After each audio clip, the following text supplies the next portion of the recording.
Welcome back to the TBR Podcast, also known as Two Bitches Reading. We're the bitches. We're the bitches. Bitch 1, Bree. Bitch 2, Kelsey. Now, Bitch 3, you. oh, We should have called it Three Bitches Reading. Bitches Reading. It's still TBR. Today, we're going to do another deep dive. Mm-hmm. Another discussion. Into what? In-depth conversation into moralities. Moral gray, good versus evil, alignment. All of it. But first, I love your necklace. Where'd you get it? I love your necklace. Oh my Where God. did you get it? Let me tell you. So, We were gifted. we were gifted these really adorable cups. So mine says like bookish and hers has a little bow. There's a bow, it's a red bow on there. There's these little, what are they called? Soda can, Yeah, soda glass cups. It's got a glass straw. Glass straw. Which I've never had a glass straw before. Me neither. But I'm gonna tell you, I'm actually obsessed. Yeah, like, me too. The way that it just like fits in your mouth Yeah. and the feeling of it. It feels so like classy. It does. And like, oh, I'm a professional. I don't Yeah. know, I feel grown. Yeah, because like I've had the stainless steel straws. I don't like them. I don't like them. I like how this one's like big. It's like, yeah, like thick. Like thick. Yeah, but I'm obsessed. Yeah. So they have a couple different ones. Our friend over at Belle's Blossoms on Etsy. on Etsy, she is so sweet. The seller, Shelby, she's amazing. She reached out to us. She was like, oh my God, you guys have a bookish podcast? I have a bookish Etsy shop. I have a bookish Etsy shop. Let me send you some things. Yeah. Please. And so we were They like, have she has really cute stuff on there. she's super cute. So not only does she have the cups. Yeah. And There's mugs. These like get little daisy. little daisy mugs. better glass as well. Yeah, bookish like jewelry. Jewelry. So the ones that we have are the Bookish Boyfriends line. Uh-huh. So mine is like Akatar. Mine's a little black Darth Vader star, but like it's not too like bookish in your face. In your face. It's 'Cause, very subtle. yeah, so even if you're not into books or you're getting for someone who isn't into books, it's just a pretty piece of jewelry. Yeah. And Akatar girlies, she has but- so many Akatar things on there. Yeah, yeah. Like even the cups, she has like, you know, I wish I was in Valaris and like stuff like and that. other pretty little like pictures on them, and I think all of them are like customizable, like the colors. Yeah, so like the cups I know that you can choose, she has like 20 plus colors. Oh, she has every color. Yeah. Yeah. So super cute, customizable, and I'm literally using this from now on. No, yeah, I've been like I'm loving it. They're so cute. It's so cute. Like Yeah. the bow. Are you kidding me? Yeah. Obsessed. Yeah, and I just like bookish. Yeah, and it's got the bamboo top. Yeah. It's super cute. So if you want to check it out, Link down below? Link it down below. It's sure. Belle's Blossoms on Etsy. And yeah, she's Super affordable too. super cute stuff. Super cute. So check it out. Thank you, Shelby. Thank you. Okay. Now, Morality. morality. What's the definition? What is morality? Let's start with the basics. I actually didn't look it up. I didn't either. So, morality is defined as principles concerning the distinction between right and wrong or good and bad behavior. A particular system of values and principles of conduct, especially one held by a specified person or society. The extent to which an action is right or wrong. All right. Now, I know when you go into morality, right, there's a whole bunch of, it's like a spectrum.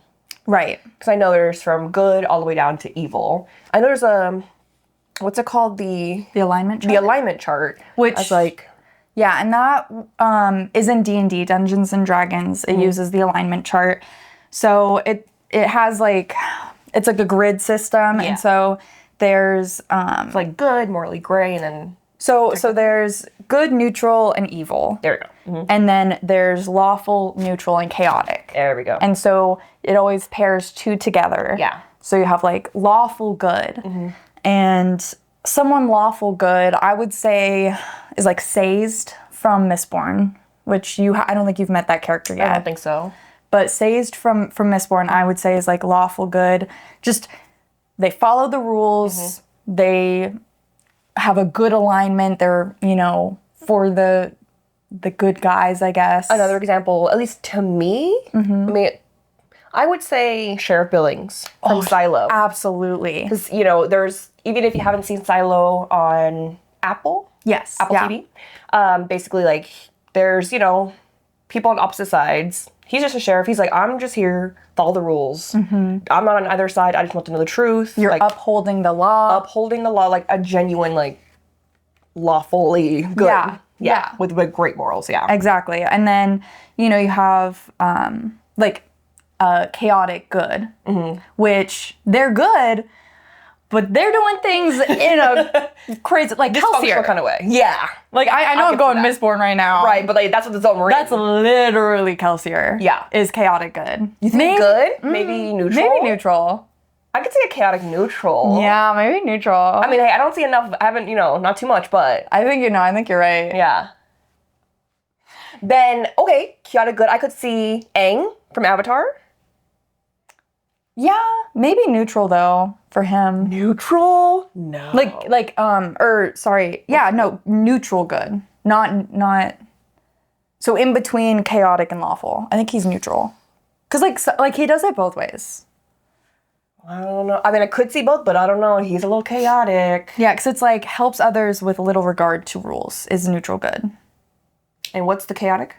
Values freedom and doesn't like when authority intervenes. Ooh. I don't know. Okay. I think, and that's the thing with morality. Yeah. Is I think that whoever's looking at the subject, it's very personal because whatever your alignment is or whatever you believe in is going to affect how you see other people. For sure. Because I'm gonna tell you right now. Yeah. Albus Dumbledore. Yeah. I see him. Ooh, talk to me. I see him as lawful evil.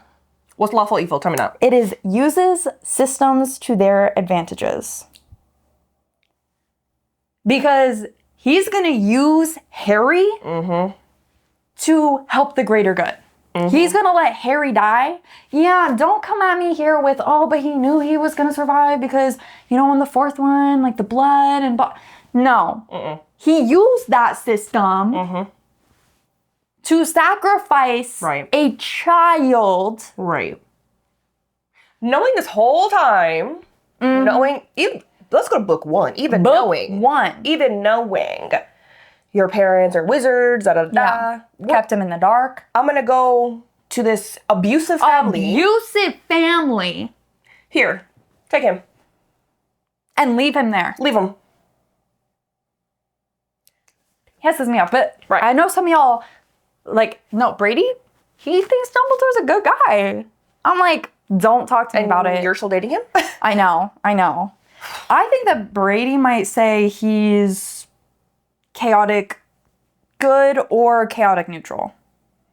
Chaotic neutral is individualist who holds personal freedom above all else. Well, but he's not personal freedom. Maybe chaotic good, I could see most people seeing him as. What's that again? Values freedom and doesn't like when authority intervenes. Because he's not a big fan of the ministry. Right. He's very much, I'll do my own thing to do the right thing. But... Okay. Right. So I think it's very personal. Yeah, it's like how you view them. Because someone who, let's say I'm, chaotic evil... If I see someone who a normal person would say, probably, neutral good, like, no, you're lawful good. Like, you're just way too. Yeah. So it depends on how you see yourself. Yeah, your values. Your values can compare, Yeah, to what you're... And also the information that we're given in the books and stuff. Right. I love plot twists. Oh, yeah. And so when you get... Hey, Parker, when you get a plot twist of someone who you think is good. Exactly. And they turn out to be, like, evil. Yeah.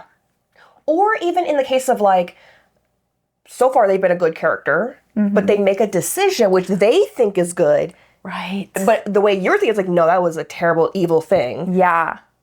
To you now, it changes their neutral, evil, whatever, but to them, or, like, how the character is technically written would be a good, Exactly. No, and I definitely think that that's something that we're going to deep dive here is, like, what makes someone evil or good? Is there even such thing as true evil and true good? Right. And, like, does someone doing one wrong thing make them not good anymore? Right. And like, you know, I'm using air Other quotes. way around with an evil person, if they do something good, is it now they're not evil anymore? Right. Because that one, instantly when you said that, you know who I think of? Who? The Darkling. Yeah. Because at the very end of King of Scars, Rule of Wolves, he's like, oh, yeah, no, I'll seal the thing. I'll hold it or I'll be there and take the torch or whatever. Yeah. And they're like, why would you do that? And he's like, because I was doing this all for the greater good. But obviously, like, his version was very skewed. And, like, he thought that, you know, the Grisha needed to be liberated and everyone else, you know, is beneath them. Yeah. So his thinking, I can understand where he's coming from. I can understand where he would think he's doing the right thing. Yeah. But when it comes down to the whole, you're still putting someone, you're pushing them under. Yeah. You're not giving you're doing an oppressive, you know, like above and people who are being oppressed instead of fairness, equality. You know what I'm saying? Yeah. Yeah. Which, is there even such thing to do? Like, is that even possible? We're talking utopia now. Yeah. You know, like dystopian, utopian. Yeah. I mean, there's so much to talk about here. And I mean, I think we're just going to, you know, touch on the surface. I do want to go, what's the other, the neutral ones, the evil ones? Like, what are they? Okay, yeah. And then, like, what's their, like, Absolutely. Yeah. So, at the top, we have lawful good, which respects authority and helps others. And this is a very basic definition. And then you have neutral good, helps others with little regard to rules. And chaotic good, which values freedom and doesn't like when authority intervenes. And then you get down to neutral. You have lawful neutral, highly values order and tradition. True neutral, which seeks balance. Chaotic neutral, individualist who holds personal freedom above all else. And then you get into the evil. Lawful evil, uses system to their advantage. Neutral evil, self-serving regardless of impact. And chaotic evil, cruel with no regard for others. So, like, chaotic evil, I would think is like Voldemort. Yeah. Like, he literally does not give a shit about his Death Eaters. He doesn't give a shit about his followers. He doesn't give a shit about me on top. Anyone. Yeah. Me with the power. Me with the vendetta, you know? Exactly. Yeah. Very self-serving, just cruel to be cruel. Yeah. Okay. So, I like that you brought up Aang here, because something that I think is prevalent in, you could say, religion, is what age can you define morality? Yeah. Because I know that in religions, some religions, there's this whole idea of sin. Yeah. And I guess you could use the idea of sin to be evil or bad, because isn't sin like for the devil, or like the devil makes you sin or something? I don't know basically that much. Yeah. But and there are some religions where they think, you know, babies are born sinless, and as you grow up you do sins. Other people think you're born with sin and you have to, you know, go through life trying to choose. I don't know. Yeah. But in books and media, I think that, you know, there are children who do crazy things, even in real life. Yeah. Yeah. But what age can you define someone's morality?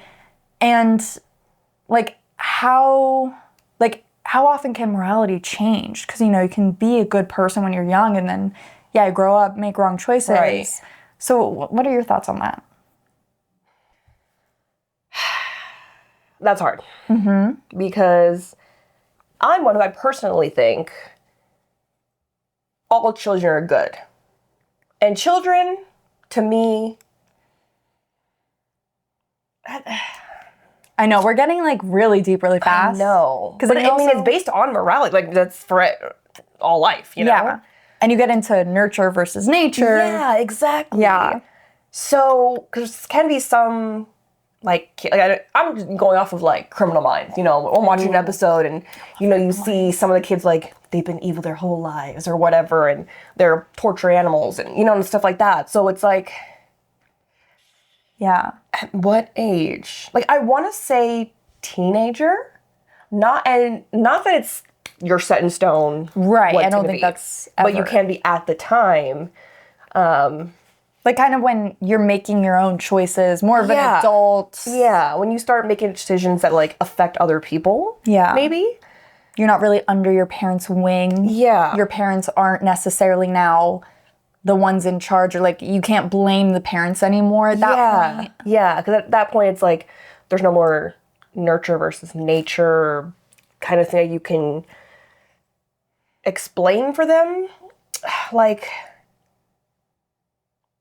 I'm thinking like A's, okay, from Heir. Okay. Right? So Heir is, just for the people who may not have read it, you should. Yeah. It's the sequel series.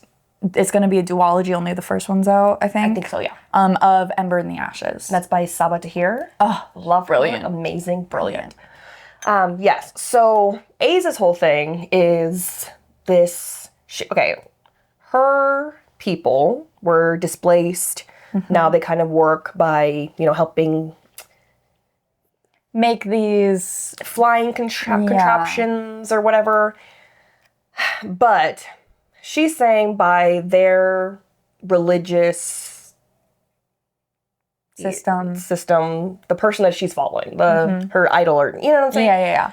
She needs to bring back her people to their homeland.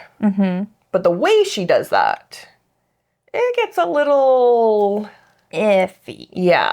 Because she gets to the point where she thinks she's directly talking to her god, her idol. Right.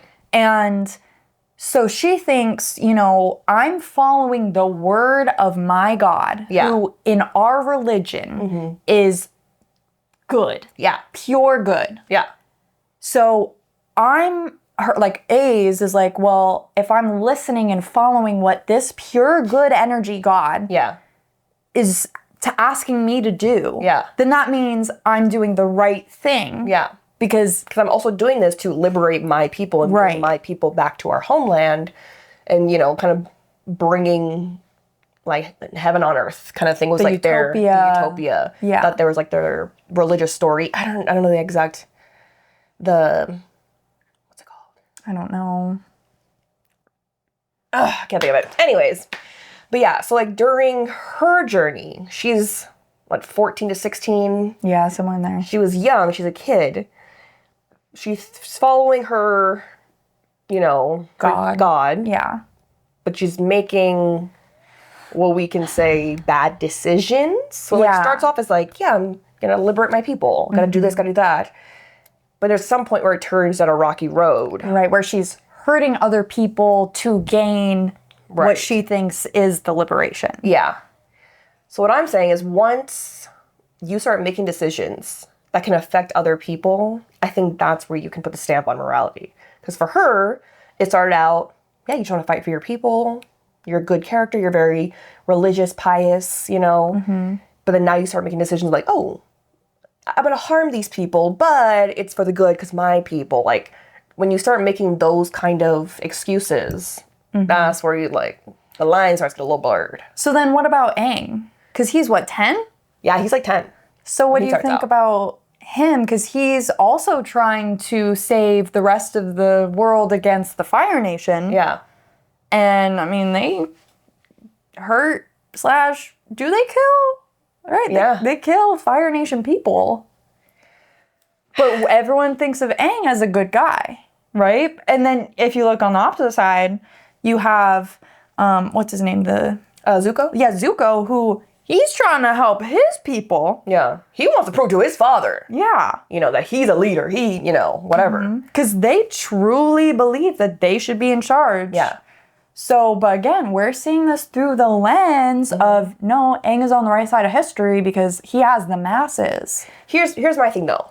Aang, when he makes decisions, it's for, I need to protect these people. I'm choosing specifically what's going to do the least harm. I'm protecting, because I'm, the avatar, right? So I'm supposed to protect everybody. So he goes into every situation protecting, doing this to save other people. He'll see animals hurt, boom, I need to go save them. While Zuko, and mind you, he was under the influence, abusive father, whatever. His thing going forward is, I'm just trying to prove to my father. Right. I just want to gain his respect. So it's not, I'm doing something which I think is the right thing for the good of people. Mm-hmm. His was just to prove, and he's angry. So he's hurting people. He'll go through whatever he needs to prove his point. Okay. Then we throw in another wild card. Okay. I just like playing devil's advocate. Hey, man, and I hate that. Well, let's go. I know, I hate it. My mom plays devil's advocate. My mom does too. I'm like, shut up. Like, oh my God. Stop. I'm right. No, but... No, yeah. Voldemort. Mm-hmm. So Tom Riddle. Okay. When he was in the orphanage growing up. Okay. He tortured... Yeah. 2 other kids. Yeah. And he would steal things from other children. Yeah. And was a bully. Mm-hmm. Now... He is an interesting story because he was conceived. Do you know this? Yeah, but I don't remember. Okay, well, he was conceived under a love potion. So his dad was under a love potion the whole time. Yeah. So you could say that people have theorized that it has the inability to love because of the influence of the love potion in his dad while he was conceived. Ooh. But regardless, right. He's hurting children that are his age. He's, under 10 or under 11 when he's doing this. Would you say at that point, because even Dumbledore, when he met him at 10 or 11, he told Harry, he was like, I was like a little afraid. Yeah. Like, he's already torturing kids and stealing things and thinking, that that's okay. And I gave him the benefit of the doubt, trying to let him in and see if I could help him, but... Yeah. But that's what I'm saying. There was a point, to me, maybe, we obviously didn't see, but to me, there was a point where, like, he was a baby, he was born, he's a child, he's a toddler. Then, once outside influence, that nature, nurture type thing, he didn't have a lot of nurturing, nature came in real hard. Then it changed him to then lash out. So then at that point, let's say he's 5 when he starts being the way he was when he was found at 10, right? That's when you can define his morality, because then he's making decisions that are harming other people and other things. Okay. So it depends person to person. Person to person, but overall, to just put like a nice stamp, maybe like 10 is where you can start. For real. Okay. Yeah. Okay. Interesting. Mm-hmm. Well, what's your take on it? Do I have takes? No. I think I have to disagree. Ooh, okay. I think that the minute someone is choosing to do harm to others, because I think that's kind of like what is maybe the defining point is the behavior towards others. Yeah. Right? That kind of helps define morality. It's the behavior towards others. That's what I just said. Right. But you can be hurting other children when you're young, or you can be harming animals when you're 5. And to me, I think that morality is fluid. Like we were saying, it does change as you grow. For sure. But I think that, you can define someone at 5, you're pretty evil right now because you're harming things. I'm gonna do my best, maybe as a parent or an outside influence, to try to help change that. But no, I'd say you're evil. Yeah. But you're saying that that's at 10. No, that was just like if we're not doing person to person, like overall, you could say like 10. Gotcha. But like, no, I was saying like once they start making that decision, whatever age, that they're harming other people, that's when you can, Okay, then I agree. Okay, so is there such thing as good and bad? Like evil and good? Like, do you think there's such thing as the extreme, someone that can be extreme good? Like you're saying, like Sheriff Billings. Yeah. Or someone who's just pure evil like Voldemort or Umbridge. No. No. Okay. And why is that? I think there is a possibility. Okay. I know it's going to be contradicting. I know there is a possibility where it could be fully good, fully bad.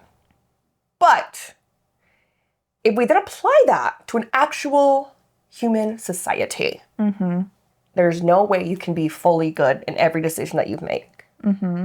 Because at some point, there's going to be intersecting lines where like, what would the good thing be? And there's no, both of these things can happen at the, you know what I'm saying? Like, There's a humanitarian crisis. Right. Okay?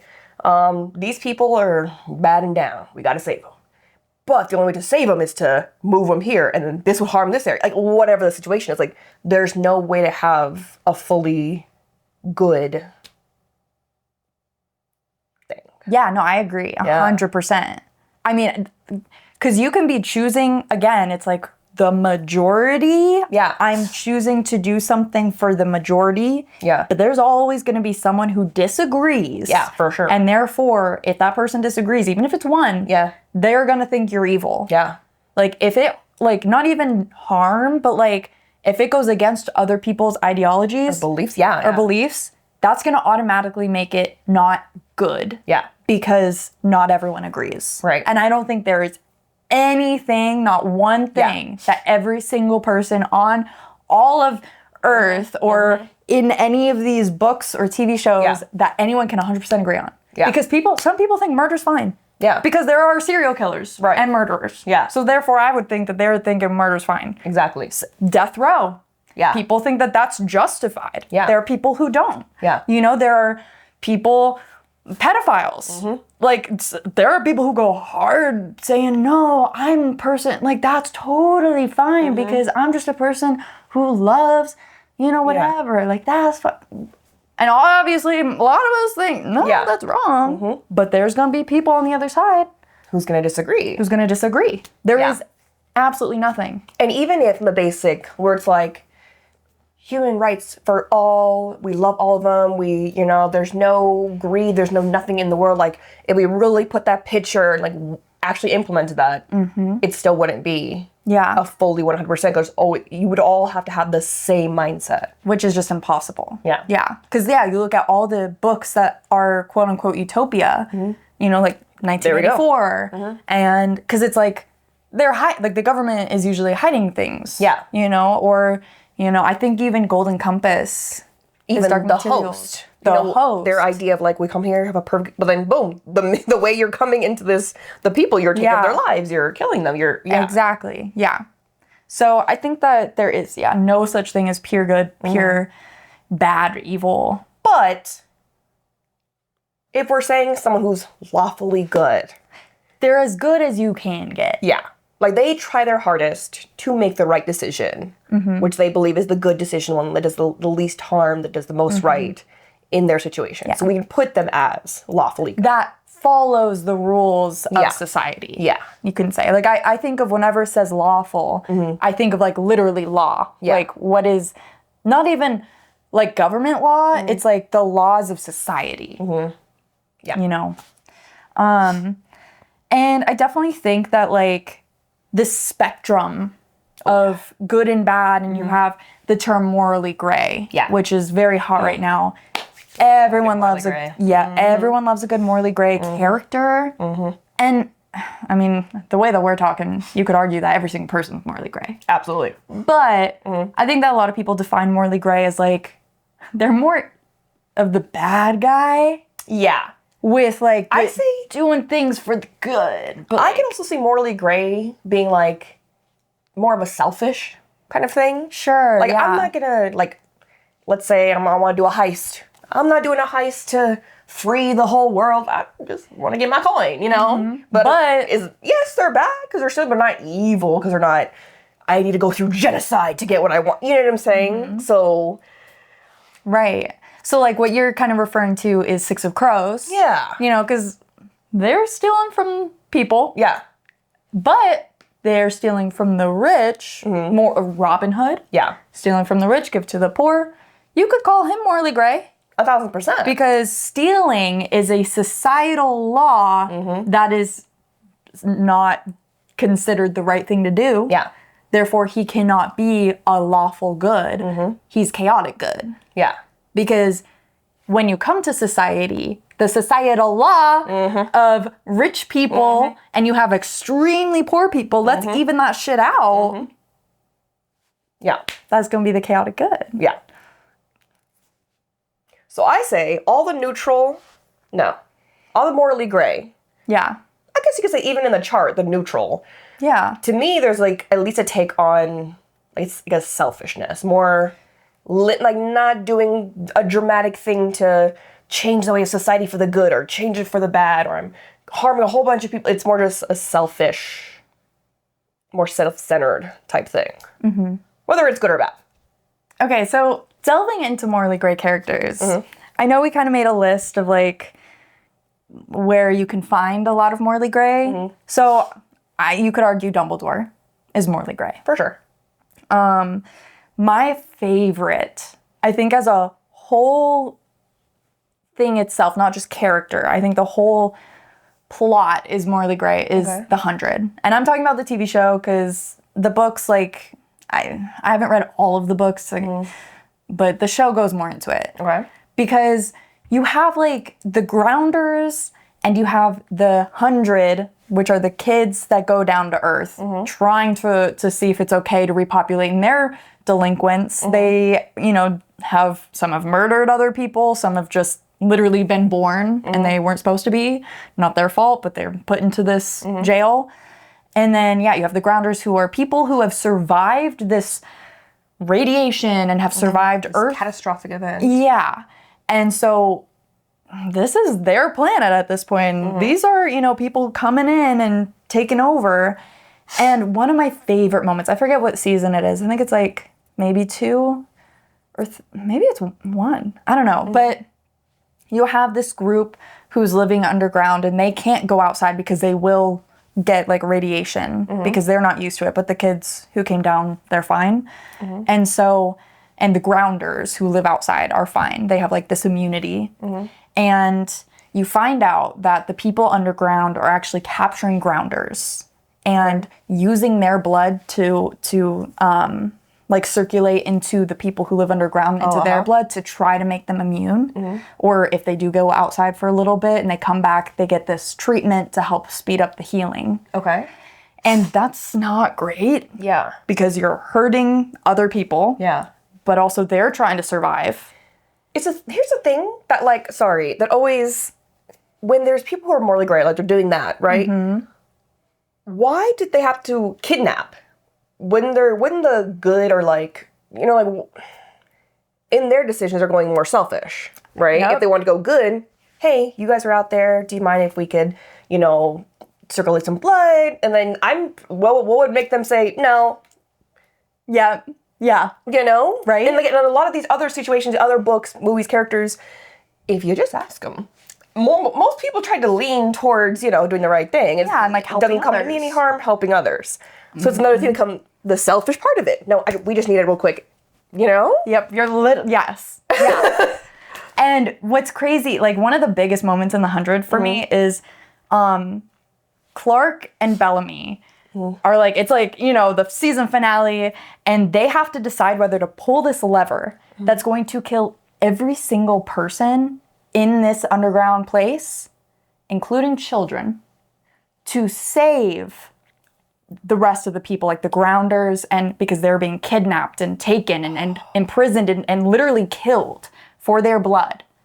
And the delinquents, because, now they also could be in potential danger because their blood is also immune. So they have to decide to either kill everybody here to save the rest or let them be and just like. But here's the thing, why do you need to kill them? Why wouldn't it be, hey, stop doing that? Like, make a way to, stop doing that. Because they wouldn't. But my favorite thing, and, I'm a Clark and Bellamy shipper, but, because it's really Clark's decision, but then Bellamy's like, no, we'll, do it together. And they pull the lever, and they kill everybody inside of the, because they let the radiation in. It's been a minute since I watched it, but.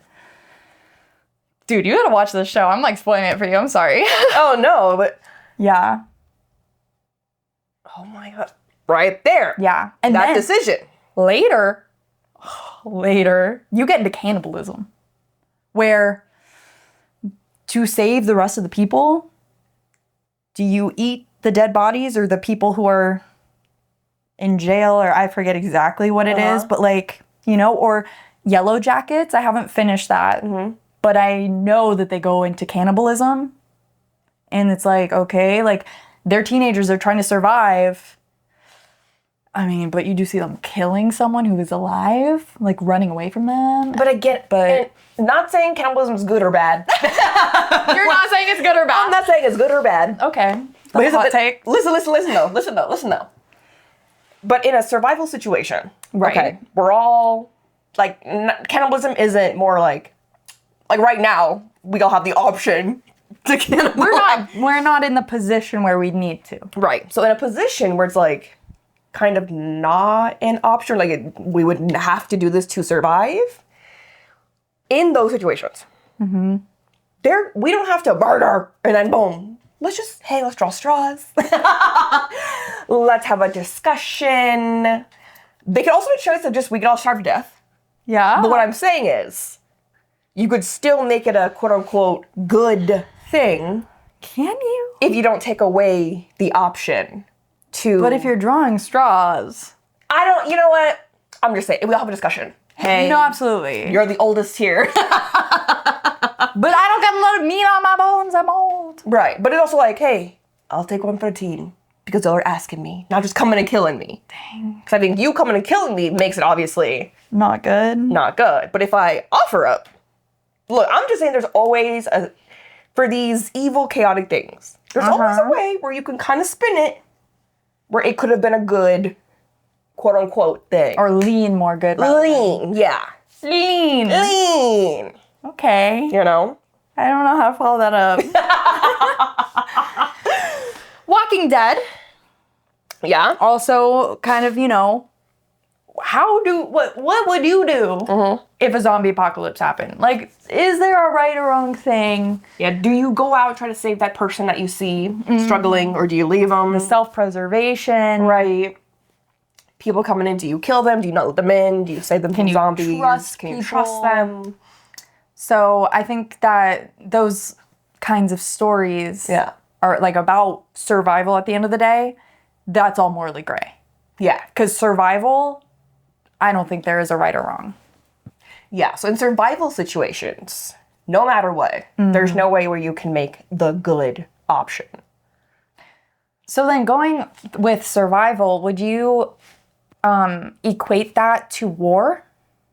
If there's a war going on, so like Poppy Wars, or I think Jade City is also a war one. I don't know, is Priory of an Orange Tree, is that one a war? What would you say there? War is difficult. You heard it here first. You heard it here first, y'all. War is difficult. Because, for me. For you personally. For me personally. Not for everybody else. For me, war is easy. I love war. I love war. At the end of the day. Yeah. I was going to say it, I'm like, wait. Wait, what were you going to say? I was going to say war is bad. Okay. But if you think about like rebellions who need to go to war to liberate themselves. But again, if you're on the opposite of that, all these people are trying to come and kill me and take over, but I've been oppressing them, but they're coming and killing me. So who's really the bad guy in the situation? But also on that point, which is Mistborn, which it's not a spoiler, but no, they're talking about it because they're gonna overthrow the final empire. Final empire, who's been literally for 1,000 years or whatever. For 1,000 years. So if they do overthrow, who's in charge? They're trying to change the whole system here because they don't believe that, right? Yeah. They're trying to liberate the Ska people. Yeah. Well, what happens when or if they do what they do, and there's no government anymore. They have to reinstate a whole new government. There's going to be chaos. Yeah. People are probably going to be like, you know what? No, can we actually go back to what we were? Because at least there was order. Yeah. So now you have people who may be the Ska people or, people who are living under the oppression. They want that back because that's all they've known. Same thing. Oh, never mind. You haven't read it. No, what? I was going to talk about Poppy Wars. Okay, yeah. At the end of the decision, it's like, do we continue fighting to keep ourselves what's the word? Self-governing, sovereign, whatever, I think. Or do we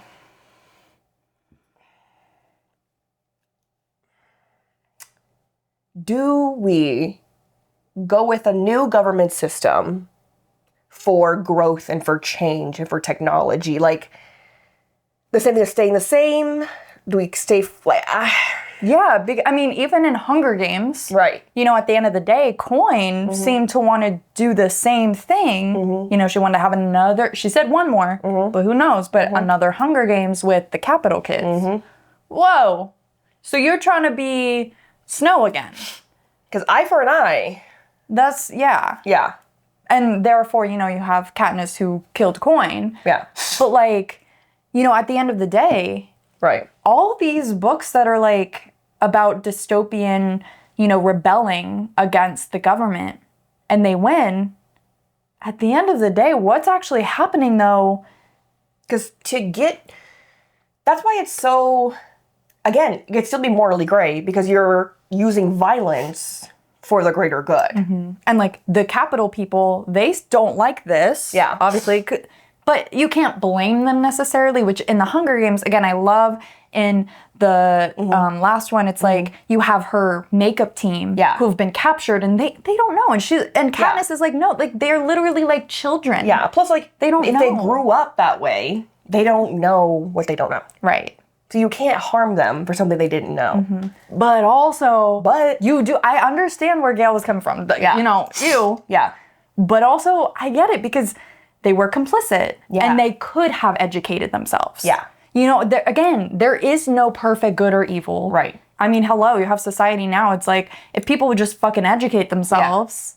Because then the same thing with complicity.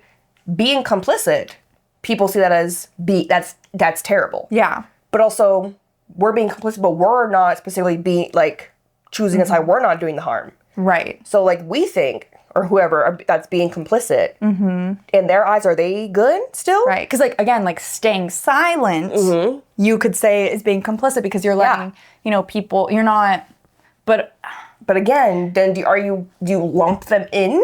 Some people do, some people don't. I mean, that's the whole thing. It's a whole spectrum. Same thing with war. It's a spectrum. it is a spectrum. War is bad, but sometimes war is necessary. Ooh, I like that. Yeah. Also, a perfect society. You gotta use violence. Malcolm X. Is that what he said? No, but he basically said that. Not a quote. Not a direct quote. Not a quote. No, not a direct quote, but, you know. Paraphrase. And so, okay, we get into character arcs where you may have a change of alignment, if that's kind of where... AKA Zuko. AKA Zuko. I think he's the biggest one that comes to mind. You could say Draco Malfoy. You could say, because, you know, he knew it was Harry, but he didn't rat him out. But also... It's a soft arc. I think that if we saw more, maybe. Yeah. You know, there's a respect at the end of the day. At the end of the day. Okay. If you go into the fanon world, though, you know, people, fan fiction, they go hard for their Draco Malfoy. And we're not going to get into that further. Right. Okay. Yeah, and then, again, you go into someone who mostly aligns one way. Yeah. Does something that could change their alignment. Does that change their alignment fully? Like, you know, we're talking about the Darkling earlier. There's an example. Dada. From City of Brass. Yeah. Okay. So, I think it's... Okay, let me explain. So, Dada, City of Brass, is a character from City of Brass, okay? Back in the day, he was the Scrooge. I think it was called the Scrooge or something like that. So the Scourge. The Scourge.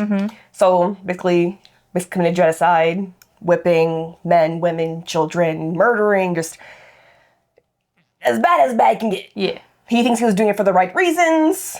He had a lot of atrocities. Yeah. Okay? Fast forward, lots of time later. Okay? Now he's like, hey, that was terrible. That was bad. I want to forget that past. I want to move on. I want to repent. Yeah. Now he tries to do the right thing. I'm not, he gets led astray once again, but to him at the time, I'm trying to do the right thing. I'm not that person anymore. So for him, he went from, and I know at the time he was younger, just following already, yada. Impressionable. Yeah, impressionable, but still. Bad had the arc to good. Okay?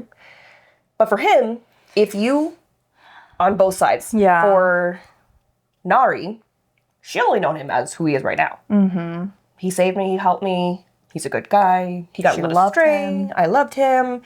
Now, at the end of the day, he wants to be a good guy. I can say, yeah, you've changed. I can say you're a good person. Other side of that, the people, the descendants of the people he massacred, the whole genocide thing, I'm going to always see you as that. I don't care what you do now. We can't forget what you've done. So, for that, how do we label him? How do we say he's a good person, he's a bad person? I think it depends on which side, you know what I'm saying? Yeah, you're looking at. Yeah. And also, are you looking at it from his point of view? Yeah. Because, like reading it, he was going the wrong track most of the time. Yeah. Even if he thought he was doing good. Yeah. So like from an outside perspective, I see him doing bad, right? Even though he thinks he's not, I'm still looking at it from the outside. Yeah. If you're looking at it through his eyes, then yeah, he was trying to do good. And he thought what he was doing was good. Again, comes back to perspective. So, at the end of the day, though, he did end up doing something really good. Yeah. That did end up helping, in our perspective, the good people, the good side, the right side. Yeah. So, at the end of the day, the last thing he did was good, but him as a person, as a character, I would not say he was good. I would say maybe neutral, if anything. Yeah. Because then, same thing. Person does atrocities. You're literally the devil. Okay? But I've changed. Let's say they've genuinely, fully like Dada, changed. Like, no. Perfect example, once again, Avatar, Uncle Iroh. Oh, I love him. He was the same thing, Dada. He was not a great guy back in the day. Not a great guy. But now he's like, hey, I choose peace. I lost my son after that. That broke me. I'm changed. I'm a peaceful person now. I'm a pacifist, basically. So right now we would say... But is he being complicit? Because he's still on the side of the Fire Nation, and he's still, not helping the other side, and he is going along with his nephew, who is actively looking for the Avatar to kill, and he's going along for the ride. You got me there. I know. So I guess it depends for character arcs. You start off as bad, the end good. Start off as good and bad. When do we say he's a good or bad person? Is it always just the end? Right. What he is? Like the last thing they did? Is that what we're basing it off of? Yeah. Or do you look at the person as a whole in their whole life? Yeah. I think you look at the whole. Yeah. Do you have an example of someone who was good turning bad? I'm trying to think. Yes, I know there was somebody. And I guess you have Alina a little bit. But like at the end of the day, I would say she was good. Yeah. She was just a little greedy at the end. But A's.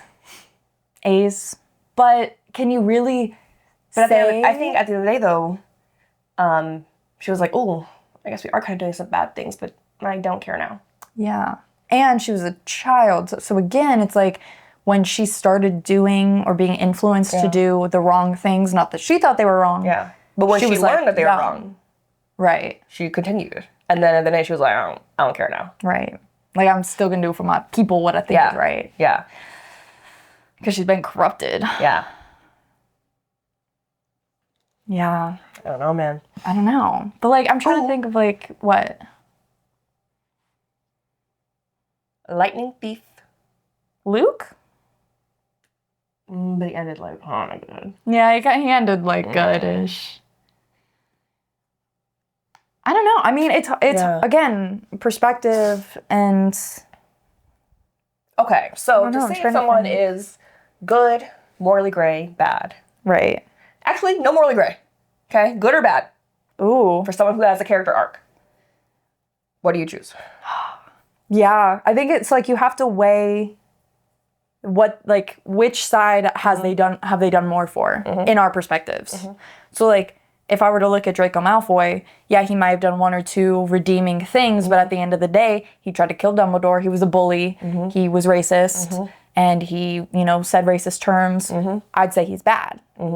You look at, I don't know who's. You look at Harry Potter. He's mostly. I don't even know if he's done anything super bad. I mean, he fought with Ron, but I don't know. I guess Ron. Whoops, sorry. Yeah. Ron, he left Harry and Hermione, but I can see his reasonings and I can totally understand.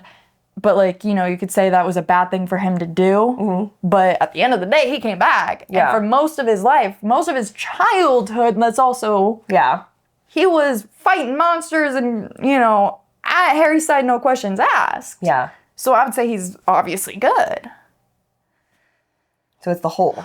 Yeah, but then it's again, when you look at the 100, you think of Clark or Bellamy, who they've been through so much. Again, it's one of my favorite shows just based off this whole morally gray era. And then, John Murphy. Because you hate John Murphy. You hate Murphy. You hate him. Fuck him. And then you love him. No. And then he's like a little shit, and you're like, that's my topic now. Wait, that reminds me. I don't know, because I barely watched it. Yeah. The fairy tale show.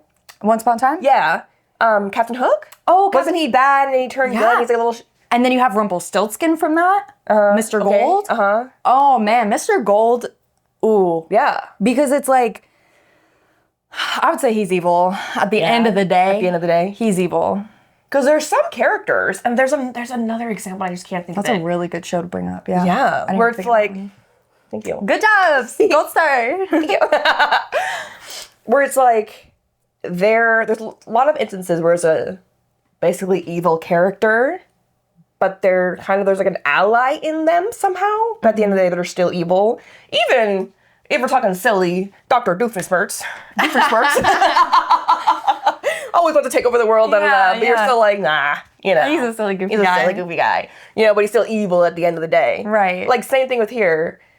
They're still taking everything evil, but you can still, have a positive, they're part of the good. You know what I'm saying? Yeah. Well, what I love about Once Upon a Time, that's such a great example, because we as an audience go into it knowing these characters from the fairy tales, which are very blatantly, this is a very good person. You literally have the evil stepsisters. So you're automatically, I know they're bad people. Yeah. And then, listen, I'm not even going to go into the whole fact of how people portray physically good versus bad, because usually bad people have what people consider ugly or unattractive features, which... Can we get away from that? Right. Because you know how horrible that is growing up? Let's talk about Cinderella and her sisters. And her tiny little feet. Tiny little feet, beautiful small nose, and the sisters blonde, blue eyes. Have longer noses and, not as longer faces. That. Okay, so now you're telling these young children. Right. I guess we are getting into it. Let's get into it. But you're telling people with those features that they're seen as bad or ugly or not the... Exactly. If you're not skinny, beautiful, small nose, that is the epitome of grace and beauty and... Or oh my God, in books? Yeah. Let me tell you, it pisses me off. I'm a 5'9" queen. Thank you. And I'm so sick of all of these YA bitches. I'm 5'4". I'm so 5'2". I'm so small. I'm so small, and everyone looks down on me and treats me like a child because I'm so small. And oh my God, that man is 6'5", and I can barely kiss him. Yeah. Bitch, why is it always I'm so small? Yeah. I'm sure you're a small girl. There's these portrayals of this is what good looks like, this is what evil looks like. Yeah. Like, evil usually has, I feel like, darker features. There's darker features, darker looks, darker colors. And then, you know, you have the good, which, I mean, in books, it's like, I mean... Yeah. I don't know, but... Yeah. Yeah. But they're always beautiful.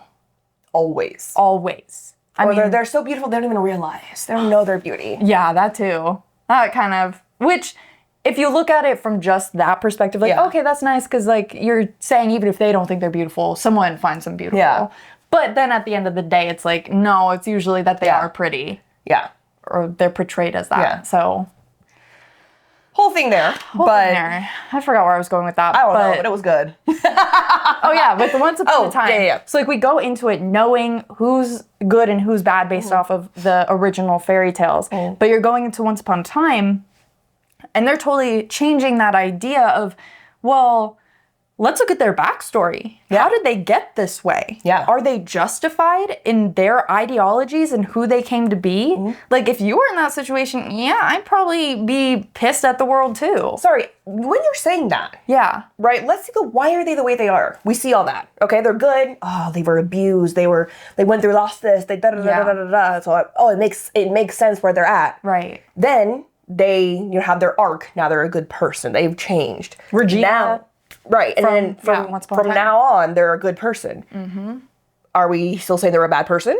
Right. Which, again, perfect example in Regina, because she was the evil queen. Yeah. But you saw her backstory, like she thought Snow White ratted out her man and got her man killed. Right. So, yeah, you probably hate that little bitch. Yeah. And...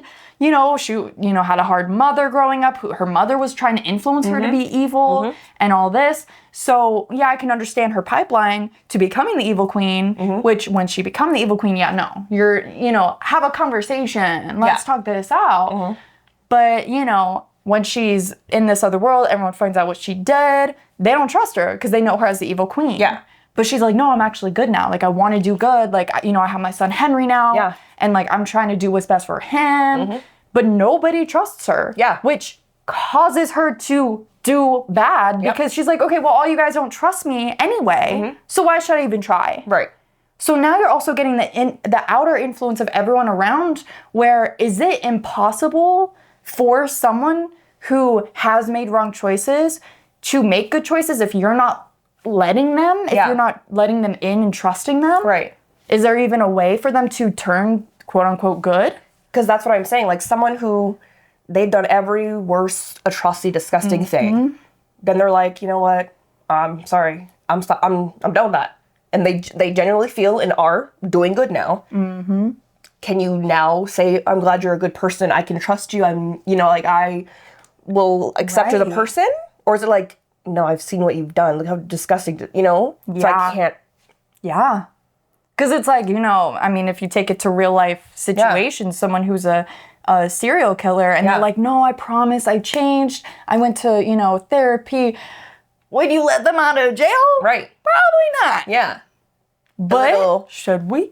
The R worders, if they go and they change and da-da-da, can I come in to say, like, hey, you're a good person. Right. Now I liberate people. I'm doing this. Like, you're really trying to even the scales, bring back the good in them. Yeah. Can you now say they're a good person, or because they're past, like, no. Yeah, like this whole idea of remorse. Yeah. Which, again, I'm bringing up Harry Potter, where at the end of the day, they were like, okay, the way to undo Horcruxes and stuff is you have to feel remorse. You have to really feel what you've done. Yeah. And Harry gives Voldemort that choice. He's like, Tom, you could come back from this. This doesn't have to be the end. That's not a question. Is there such thing as redemption? Right. Let's say for Voldemort right now, if he did choose the right thing. But if he was like, no, you know what, Harry? You're right. I did fuck up. Is he redeemed? Not in that moment to me. Because you haven't proven yourself. Okay, he chose the right thing. Would he have just died doing that? Voldemort would have died from feeling all his remorse. But let's say he didn't. Let's say he didn't die. Now he's human again or whatever. Right. Okay, moving forward. He's still a regular guy now. Yeah. I get a 9 to 5, doing my taxes, regular. Yeah. Is he redeemed? Not in that moment to me. I think that he would have to be put into jail. Yeah.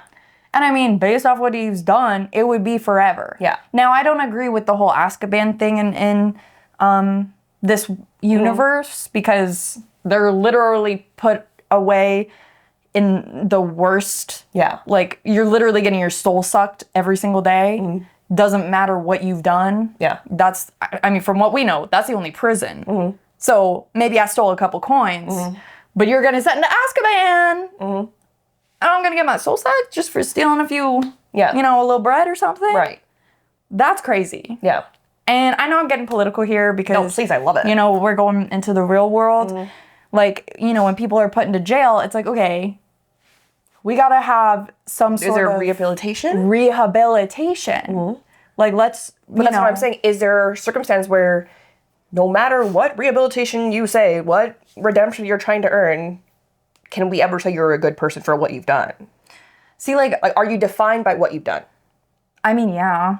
So if they go through rehabilitation, they you know, try to get the redemption, they now genuinely are a good person. And I know that's like, you know, I can't think of the word. Everyone perspective, right?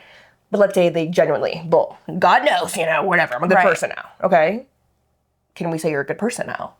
Like, I guess like you are a good person. I think you can say now. Yeah. Now. Yeah. If they've proven themselves, which again, it can be very difficult to be given the opportunity to prove yourself. Yeah. Because you'll be proving yourself to the day you die. Exactly. It's like they're going to have their eyes on you forever. Yeah. Which, sure. Yeah. We have reason to. Yeah. Like, in the case of Voldemort, I think he would be in prison for the rest of his life. For sure. There would be no getting out, even if he were rehabilitated and was like, you know, choosing to do good. But that's when I think if you are Voldemort should understand, okay, no, this is what I deserve. This is what I deserve. My rehabilitation. Yeah. But redemption. I'm not going to be put into a jail that's going to suck my soul out. Yeah. Like, I'm going to still be a human being in society. I'm still going to be treated like a human being. Okay? Thank you. No matter what fucking crime you've done. I'm sorry. I don't believe in the death penalty. Okay. You are still a human being at the end of the day. You probably, I mean, you know, this is really hard to talk about politically. Because that's what the word I'm trying to say. Right. It's very, whatever, go ahead. But like, you know, you have people who are serial killers and you have pedophiles in jail and stuff. It's like, I still think that people need to be treated like people. We're human beings. Yes, they may have done something absolutely fucking horrible, but that doesn't give me the right to become a horrible person and torture you.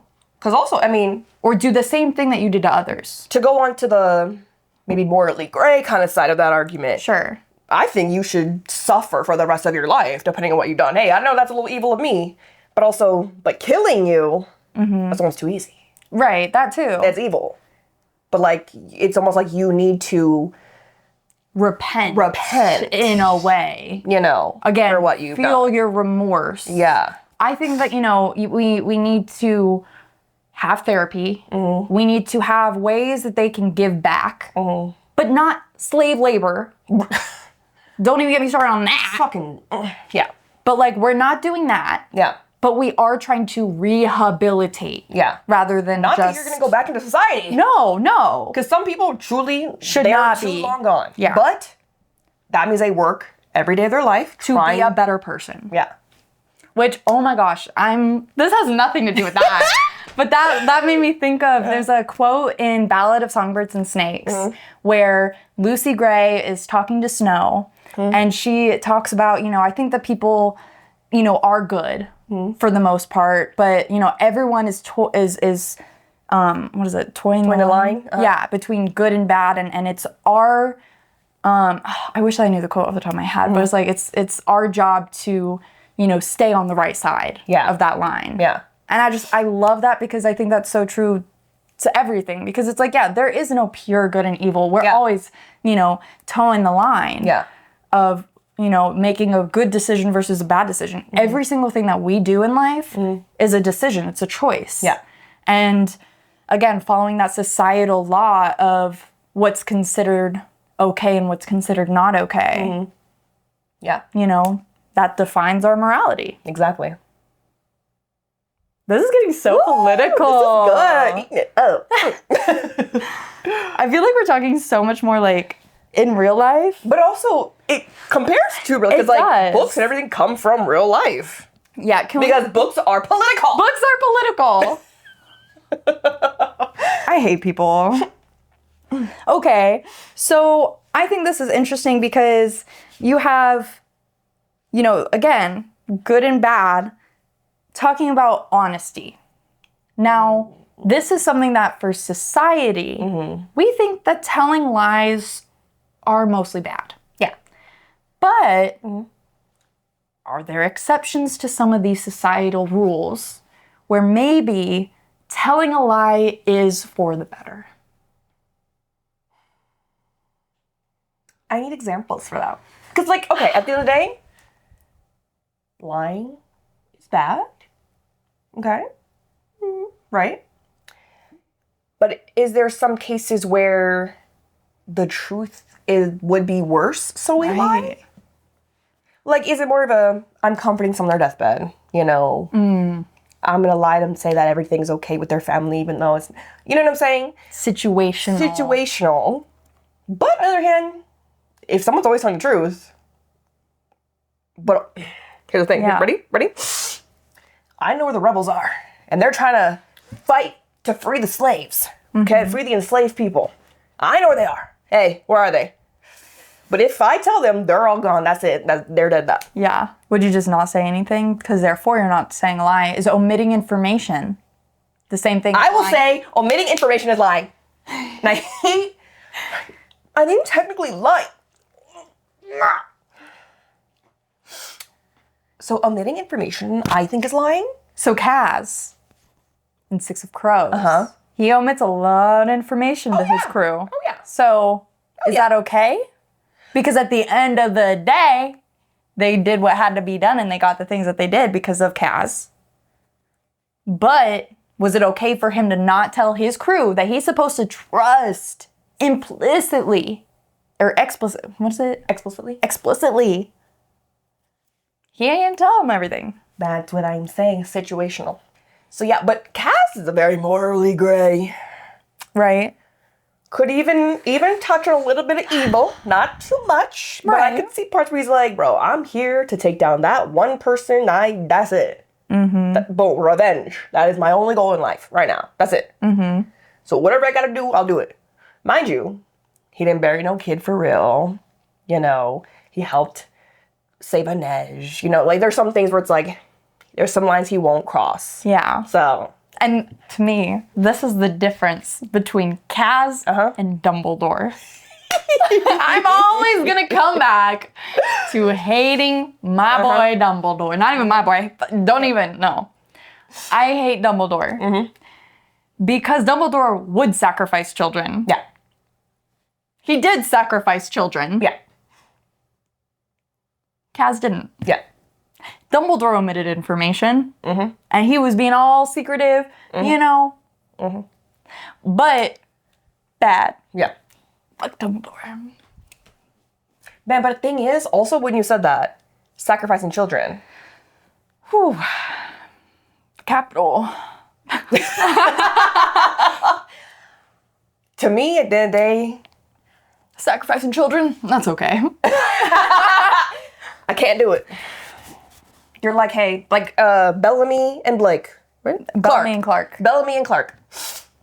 We gotta, you know, there's kids in there. Can't do it. Hey, bring those kids out. Well, if they went out, they'd die because of the radiation. Put them in a separate room. There was absolutely no time. There was literally no time because that was I think the biggest thing for them was the children, and also their friend was in love with one of the people, and they knew, you know. They were already depressed and like, you know, they were going to be depressed after this. That's so hard because it's the same, what's that word? What's that thing? Dilemma? The kill one for the many, many for the one. Yeah. The like train thing, the train tracks. There's a kid there? All right, y'all. Hold on. Whoa. Yeah. I don't know. Kids get me. I don't know. Yeah, I mean, again, there's like the morality of it. But back to lying. Sorry. Situational. But I want to see what.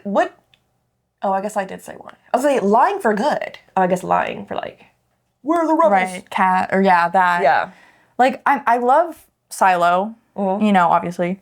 What's interesting about Silo, and you and I were talking about this before, because it's a little confusing, because everyone thinks that they're not everyone at the beginning, but once we get into season 2, whatever, they think that the government is lying about what the outside world actually looks like, because they think that it's actually green and beautiful and okay to go outside. Okay. But they're showing a screen that shows it looking like barren desert. No, and that actually is the truth, we find out. But it's like the people don't trust their government. So and that's the thing, though, it's like lying, like, hey, it's not safe to go out. Oh, okay.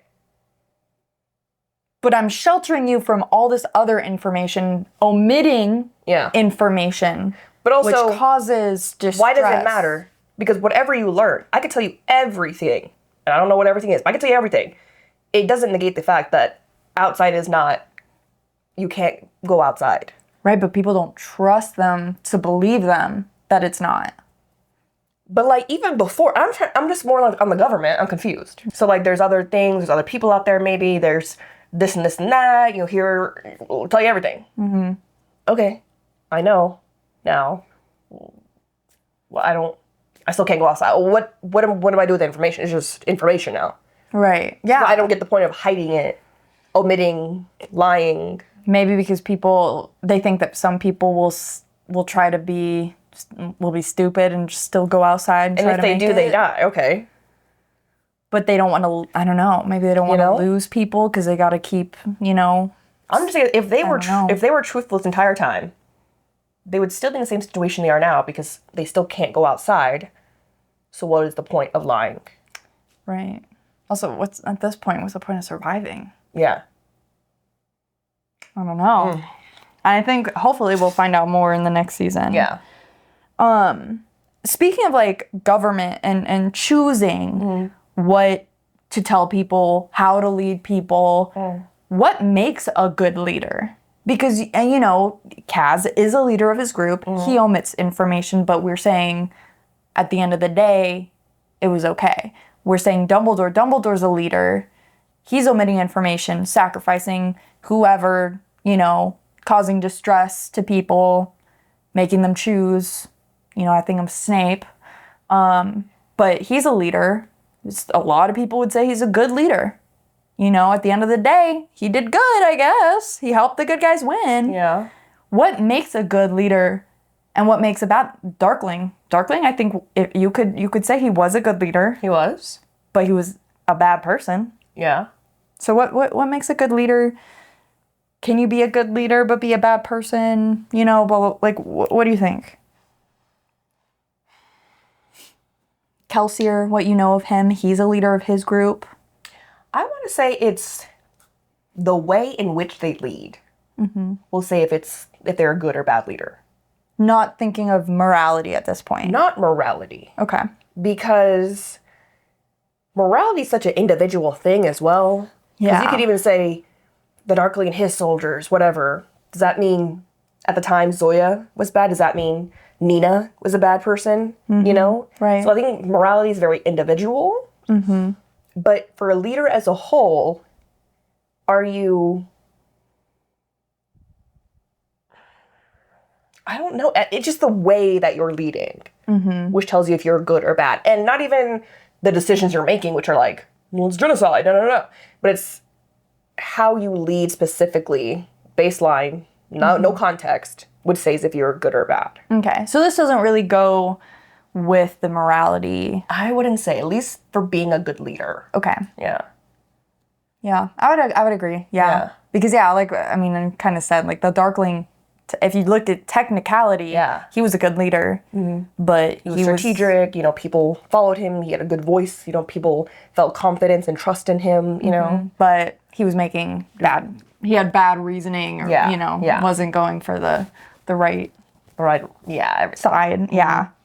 And then kind of going into like, you know, war and leading and all this, what do you think of like one person being the literal symbol for a good group or a bad group of a rebellion? Like I think of Katniss. For sure. You know, I think of, you know, Alina. Mm-hmm.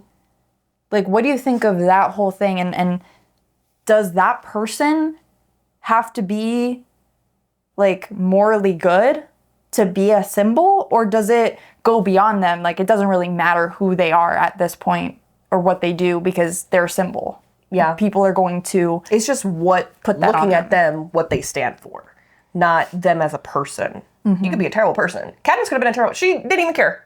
Yeah, she didn't want to be a symbol. I'm just here for my sister. You know, I was just trying to save her at the end of the day. Mm-hmm. Don't care about liberating all these people. That was it. Yeah. But now I'm the symbol of, you know, the rebellion. Right. And now I got to save PETA, so I got to step into this role to save PETA. Yeah. But it wasn't, you know, to free everybody. Yeah. So it's more just looking at them, what the symbolism behind them is, you know. I don't think putting it on them. Okay. You know? What do you think? I mean, I agree. I think that... I think that the people have to align with the group that they're representing to some point, to some degree, because obviously it's like... Why would we put that symbol on us? Exactly. Yeah. But I do think that it doesn't... That person doesn't have to be 100% aligned. Like you were saying, like with Katniss and even Alina, she was quite selfish at the end of the day, but also who wouldn't be?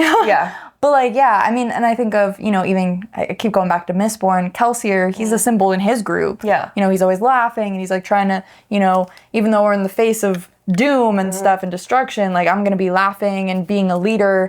And in a sense, being a symbol for this group. You know, like the light at the end of the tunnel. I don't know. You know what I mean? And, you know, even Harry being the chosen one. Like, he didn't want to be the chosen one.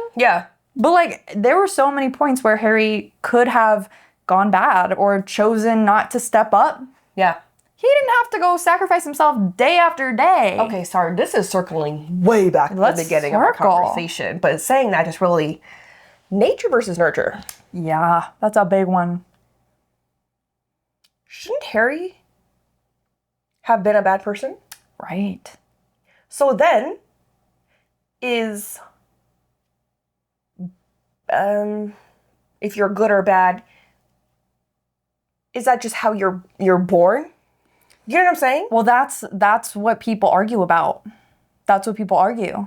Is it nature versus nurture? Like, how prevalent is each part of that? Because Harry was abused. Same as Voldemort. Voldemort was an orphan. They're literally two sides. Look at Snape. Snape was abused by his dad, you know? And all you know, like you just look at all of them, they're all half-bloods. Also, I think it goes almost hereditary. Hereditary? Yeah. Because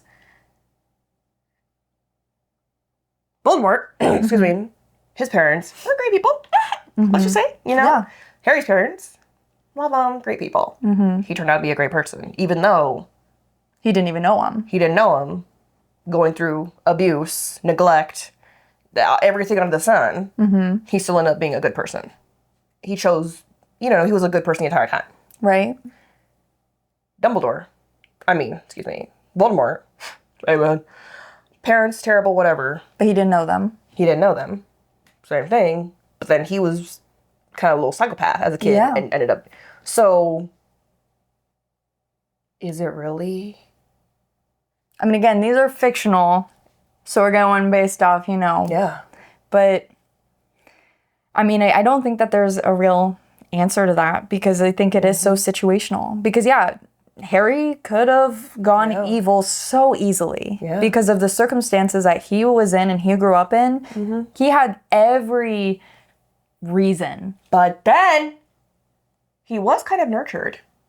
Once he got to Hogwarts, you know, at the time, we didn't know Dumbledore, you know, was like, hey, you know, you could just be good. You can just do your own thing. Da, da, da. Right. You're brave. So he was kind of like helping him. You know, made friends and friends were nice to him and da da da. But you could argue Tom Riddle was the same way because everyone loved him because he was handsome and he had this charisma about him. People thought that he would go on to be the minister of magic. Everyone was like, oh, he's going to do great things. He's, people followed him. He had his Death Eaters in school. He just had this. That's true. So he had also every reason to be a good person because everyone thought that he was a good guy and could have done so many great things. I was going to say, like, damn, maybe it is hereditary. But then, no, because there's people who have terrible parents. Sirius They had Black. terrible parents. Da-da-da-da. Sirius Black. They come out, they're not evil now. No. Okay. It's the choices that make us who we really are. That defined the person that we are. That's a quote from Harry Potter's. Yeah, I could tell. Yeah. Okay. Sorry, I'm just like, what? No, absolutely. Okay. Anyways. And then this is kind of like just a little example of a book that's not fantasy. That's not like a, it's fiction. Yeah. But it's not like this high fantasy other world. The Seven Husbands of Evelyn Hugo. Okay. Because Evelyn Hugo is not a great person. And she says that. She's like, I'm not a great person. I know I did things to get to being famous. Okay. I did, things that probably, I betrayed some people. I, got with people to help me rise up. I, was selfish. And at the end of the day, she was selfish. Yeah. And she said that. Yeah. But at the end of the day, she wasn't evil. Right. Because this is a normal human being. Yeah. She didn't get anyone killed. Like, she didn't murder people. She wasn't in war. Right. She was in Hollywood, trying to make her way up in a normal, our normal society. Yeah. So I wouldn't say she's evil. She's not a good person. Right. She's not an evil person. I wouldn't even say she's morally gray, though. No? No, it's just like, she's a human being. Selfish. But aren't we all a little selfish? Because we all live our lives for ourselves. Exactly.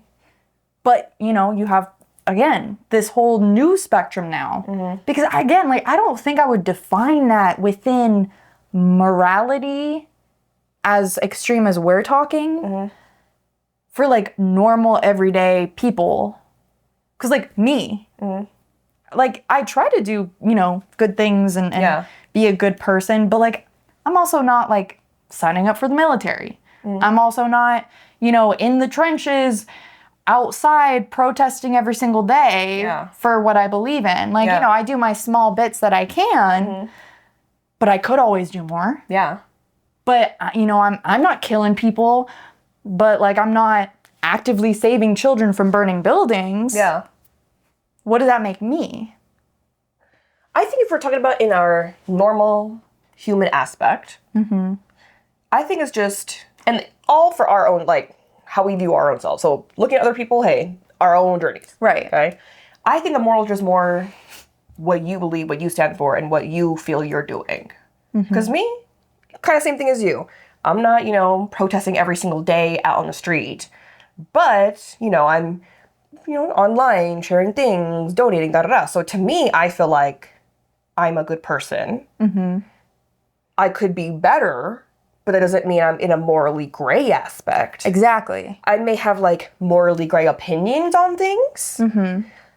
But I think overall, I would say that I'm a good person. But wouldn't everyone? Exactly. Is there someone, I'm sure there are people who are maybe depressed or, that would say no, I'm a shitty person. Yeah. But do you truly believe that? Or I guess let's just say the majority of people that every day, doesn't everyone. People who are on the opposite of my views. Right. They think they're. Hey, I'm, protesting what I believe in and I fight for what I'm doing. Right. I know I'm a good person. They're not a good person. So it's definitely. It's perspective. It's perspective with your morals and your own beliefs. Yeah. But yeah, I just think it's interesting because, it's easy for us to talk about these high fantasy worlds that aren't... Because they're making brash decisions and it's they're war and they're... rebellion. There's a lot more to it. Yeah. But when you look at books, like The Seven Husbands of Evelyn Hugo, you look at, garden spells, The Help. The Help is a little bit more political. Yeah. But again, just kind of, I'm trying to think Fault in Our Stars, just normal everyday people. Yeah. Like, does morality go, like... Can you say someone in there is morally gray? Right. Because I feel like you define yourself and you can define others by their actions. Mm-hmm. But if it's just a regular living my life... Right. Can you then say, oh, that's a morally good person? That's, yeah, you know? Mm-hmm. I don't know. It depends. I think it's a spectrum. Right. Because, like, when I think of all books and all media, there's always someone you're rooting for. Yeah. And there's always someone you're against. Yeah. It doesn't matter if it's, like, extreme. Yeah. But there is always someone that you're kind of like, they're the opposition. Yeah. And maybe it's not a person, but, you know, I mean, you have the different, like... nature versus self, or those things that are in books. But usually you can find one person where you're like, oh, I don't like you. Yeah, yeah. You know, which I think is interesting. Yeah. Just, you know. Yeah. So at the end of the day, morality is very, like, introspective. Mm-hmm. Personal. Your perspective. Yeah, based on what you believe and what you see. Because I can say, Aang, morally good, great person. Mm-hmm. But if there's someone who, you know, sees himself in Zuko or, I forgot Zuko's father, his name, like, boom. No, literally he's doing the right thing. He's the right person. Yeah. I see myself in them. They're the good, morally good or whatever. Mm-hmm. They're the ones that I feel like A's is a really good one. Though. Yeah, that's a perfect example. It's like, if you look at it as a whole, it's like her people are enslaved in a way. Yeah. So it's like, we know as a societal rule, slavery is bad. And the same thing, if she's trying to do a rebellion, you got to use violence to make change. Yeah, look at Katniss in Hunger Games, you know? So it's like, can just you really because say? We're seeing the other side of it, exactly what we say. Exactly. You know who my favorite morally gray character is? Who? Doctor. The Doctor from Doctor Who. Because I think he's literally the true definition of morally gray. To me, I think it's Rin. Ooh. From the Poppy Wars. I've only read the first one of that so far. I feel like she is genuinely morally gray. Ugh. Like, yeah. Yeah. Who would you say is your favorite, like, good character person? My favorite good? Yeah. Like lawful good? Or just like good? I don't know. Let's try to do like lawful. No, lawful. Lawful? Yeah. Oh, you know who I think is lawful good? Who? And maybe I'm stretching it a little bit, but PETA. Oh, yeah. Okay. Oh, yeah. No, I would 100%. You know what? Let's go through each one and choose a favorite character. Okay. Just to wrap this up in like a... Absolutely. Okay, so lawful good, respects authority, and helps others. Well, but could you say PETA respects authority? Because he's a big part of the rebellion. So maybe he's neutral good. Yeah, he's neutral good. Okay. Helps others with little regard to rules. Lawful good, Sheriff Billings. Yeah, Sheriff Billings is such a good one. Yeah. I think I would still say Sazed for that, which I know you haven't met him yet, but for Mistborn, Sazed. Okay. And then, okay, neutral good, helps others with little regard to rules. I would say PETA. Because he's still helping others, but it's like, he's still understanding why we need a rebellion. Yeah. He's also trying to do the least harm. I'd say PETA as well. Yeah. Okay. Chaotic good. Values freedom. Doesn't like when authority intervenes. My first thought was Nikolai. See, I still think Kelsier goes with this. Say it again. Values freedom and doesn't like when authority intervenes. I need to see more of him, I'd say. But from what I mean, from this basic definition, I think Kelsier's chaotic good. You think? Yeah, what do you guys think? If you've read Mistborn, and I'm not quite done with book 3, but I still think I think Kelsier is, I think he's chaotic good. Read that one more time. Values freedom and doesn't like when authority intervenes. Because I wouldn't say that that's Katniss. Not Katniss. Harry Potter, is Harry chaotic good? It's really hard. I know that there's definitely people who have examples of these. Yeah, but just for us and our understanding of this. This is hard, you guys. I really want all of you to put down in the comments all of your examples of each, because I'm so curious, because again, it is personal. Yeah. And I think it's based off of your perspective. Right. Because then I could also see Elias. Ooh. But he's pretty lawful. He was literally about to desert book 1. And he's always like, no. I think he's lawful neutral. Neutral? Yeah. Highly values order and tradition. No, because that'd be Helene to begin with. That'd be Helene. You think? Yeah. But like when he becomes the, what is it? Almad or something. Yeah. Whatever. Yeah. That's gonna bug me now. But yeah, he's like part of the dead people or whatever. Yeah, but he's also under that influence and everything. But I think I would say he's chaotic good. Okay. I'm not sold on that yet. I'm gonna say Kelsey here. I'm gonna stick to Kelsey on that. You're gonna stick to Elias? I'm sticking to Elias. Okay. And then we have lawful neutral, which is highly values order and tradition. I want to like see what other people say. Initially, that gives Helene. That definitely 1,000%. But from like who she is right now. But no, I still think Helene is a really good. Yeah. I'm gonna go with Helene. Okay. Yeah. And then you have true neutral, which seeks balance. So like balance. They're neither good nor bad.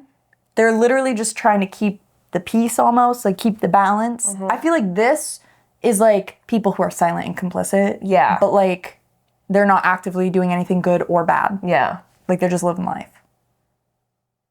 That kind of gives me maybe Kate. I feel like I don't know it enough. Yeah. You know, to like a little bit. Like, but what I know of him, I can see that. Because he's I'm like trying to look at my books. I want to say Kate from the Poppy Wars. Let me know if you'll agree with that one. Because I feel like he's not out here making these decisions and doing this and what's good and what's bad. And he had his, initial like, hey, this is good, we shouldn't be fighting that. But at the end of the day, he's like, I'm going to go along with it. I'm going to be with Rin. Yeah. But he's also trying to keep the balance with her. Hey, I'm going to stick Kate. I'm going to stick Kate with that one. This is so hard, you guys. Okay, let's see. Okay. Like, true neutral. Neutral. Balance. Like, someone who, I feel like you just don't get a lot of characters, at least that are super prevalent, because it's like you're either on the side of good or you're side of evil. I mean, okay, I don't know this character enough, but just because they're all over the place, would you say Hoyd is neutral? Like, I know nothing about this character, but could you say? I mean, just based off like, yeah, just finds the balance. No, but like, yeah, maybe I could say Hoyd. Wow, I don't even know this character. I'm gonna say Hoyd. From what I know so far, or would you say he's chaotic neutral? What's chaotic neutral? Individualist who holds personal freedom above all else. Yes, that's Hoyd. Okay, that's all. Okay, I'm stuck on true neutral. Hoyd. Okay, true neutral. You know what? I'm gonna look it up. Ugh. What? Someone say Horace Slughorn. Who? Horace Slughorn from Harry Potter. He becomes the potions master in the 6th one. Oh. I would not. I mean, yeah. I guess. Laura Croft from Croft? I don't know. Why the fuck would she? I mean,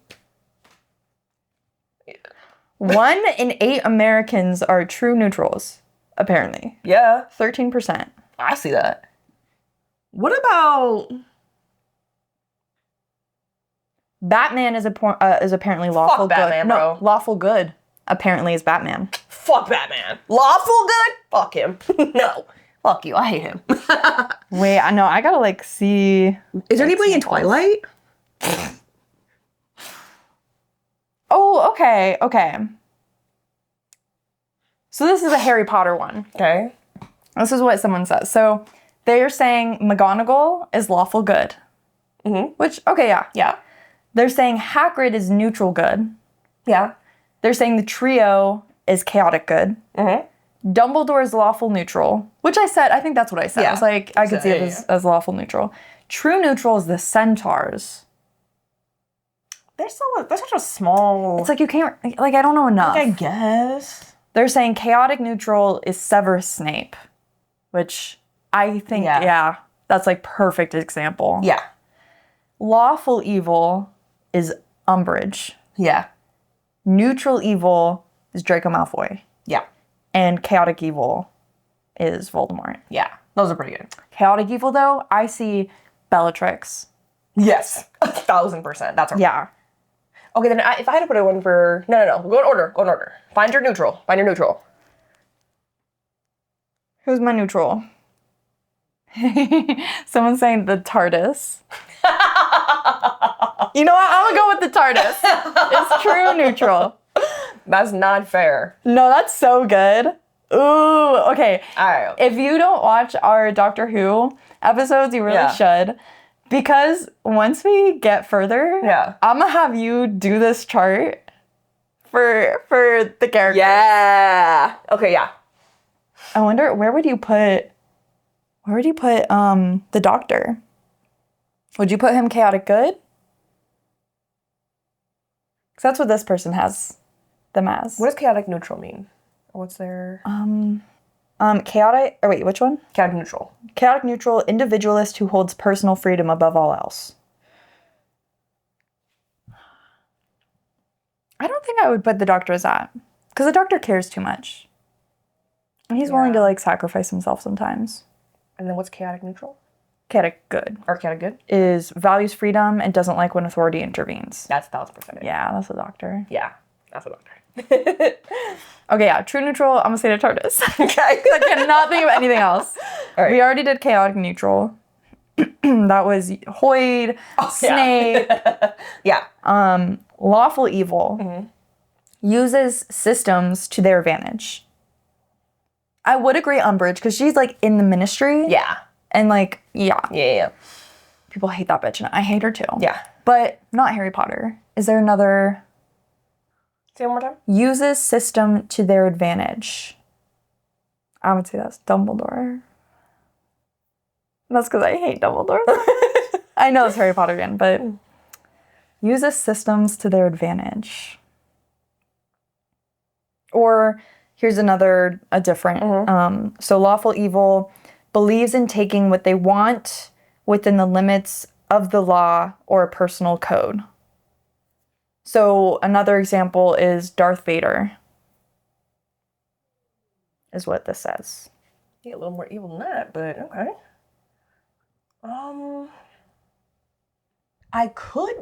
It's not an evil, though. I wouldn't say she's evil. Who? But Avasarala, I never can say her name. Avasarala, my gal from The Expanse. She's not evil by any means, but she uses the system. She, like, plays it like a fiddle. You know who I think is lawful evil? Mrs. Coulter. That's a good one. That's a good one. At the end of the day, I love this bit. Yeah. But the only good she's doing at the end of the day is because she just wants her daughter. Yeah. It's very selfish. Before that, though, she's sacrificing children to get ahead, to do what she wants. Yeah. She's still not a good person. I'm going to stand by that one. That one's a good one. That's a good one. Yeah. Okay, and then you have neutral evil. And I'm going off the definition of this new chart. Believes in taking what they want and are untroubled by who they hurt or laws they break. And this example, they said Cersei Lannister, Jabba the Hutt. And they do say Lord Voldemort under this one. My first thing was Jack Sparrow. Do you think he's evil? But he ain't a great guy. See, but he's not a great guy. I think he's a little chaotic. I think he's chaotic neutral, is Jack Sparrow. Yeah, this person does say that as an example. believes in their personal freedom and following their own desires and whims. Oh, yeah. But I could also see him in this one, too. Sure. Because, like, he'll, like, sacrifice his whole crew so he can be free. True. So, like, I can see him in both, you know? Yeah. But, okay, let's see. Who else? Would you say Snow is chaotic? What's the thing? Or neutral evil. I meant not chaotic. Neutral evil. Believes in taking what they want and are untroubled by who they hurt or laws they break. Oh, yeah. Right? But I could also see him in the chaotic lawful evil. Oh, lawful evil. Because, like, he uses the fucking system. True. He uses the system. True. Yeah. Okay. Yeah. Okay, wait. Last thing. Say neutral evil again. Believes in taking what they want and are untroubled by who they hurt or laws they break. I almost want to say Kaz, but he's not like that. Like, you know? I think he's chaotic neutral. Yeah. I think a lot of people go to chaotic neutral. Yeah. Because it's like, I'm selfish. But it's the evil part that's like, I wouldn't say they're evil. Yeah. You know? Like, they're not hurting others for the most part for personal gain. It's like they just want what they want. I don't know. It is a hard to define. Okay. But I think we got okay, and then there's chaotic evil, believes in arbitrary violence spurred by hatred, bloodlust, or desire for vengeance. And they have the Joker, Hannibal Lecter. I think that's Bellatrix. Because she's bloodless. She just wants to kill all the people. Read it one more time. Believes in arbitrary violence spurred by hatred, bloodlust, or desire for vengeance. Hold on, there's somebody there that I recently saw. Oh my gosh, there's somebody right there. Who is it? Oh, you know who I was going to say for neutral evil? The Darkling. Yes. Mm-hmm. Yeah, that's a good one. But yeah, chaotic evil. Satan. Kronos. Yeah. Yeah. I mean, yeah. Literally. The essence. The epitome. A manifestation. A manifestation. Of evil. Let me get one good, hold on. Yeah, I need one good one. Go into your mind. Your mind palace. Mind palace. Thank you. So it's like, it's killing to kill because they like it. It's hurting people to hurt people because they like it. My boy Amos. No, we're not gonna do him like that. Wait, in what? The Expanse. Oh, okay. But like, he's a little killer. Love him. Oh. But he's not that evil. He's not evil. Okay. He's like, don't fuck with children. If you're a good person, I'm gonna fight for you. Mm-hmm. You know? But I mean, it's almost hard to give a lot of chaotic evil. I mean, I think the Joker, Hannibal Lecter, those are really good like they examples. Teeter on that insanity. Yeah. You know? Which is why, for me, like, Bellatrix fits that so well, because, like, she's not all there. Yeah. She's a little crazy. Okay. So, like, I guess you have to think of, like, crazy characters. And not that she really fits in this for real, but I almost want to splash Rin. Okay. A little bit. Interesting. Just a little bit. Nothing too crazy. You know, she got her morals, yada yada. But like, she killed people. Hey man. Okay. She gets a chance. Dang. Yeah. It is really hard though. I mean, I'm so curious what you guys are gonna... Because so many people fit for different things, like depending on how you look at it. Yeah. Which is moralities. Yeah. Dang. Yeah. So at the end of the day here, wrap this up, Brie. Wrap this up. At the end of the day, you never know. There's no right and wrong. There is no good and evil. There's just gray. And how you decide to define that. Beautiful. Anyways, thank you for discussing this with us. Mm-hmm. I could really sit here and just think on all the different characters.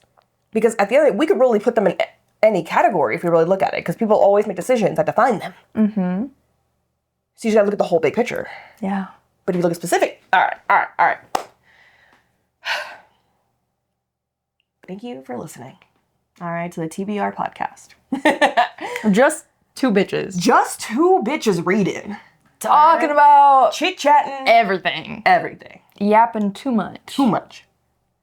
But give us a like, subscribe, put that notification bell on. Check our Instagram, follow along, the.tbr.podcast. Make sure you stay up to date with our calendar when we're posting. 3 times a week. Mondays, we got our Two Bitches reading episode. Wednesday, Two Bitches reviewing, which is Doctor Who. Fridays, we have our book club. It's my favorite. Yep. We're currently reading Addie LaRue. It's getting good. It's getting good. So if you haven't already, go follow, subscribe, watch the videos, and we will see you next time. Yay.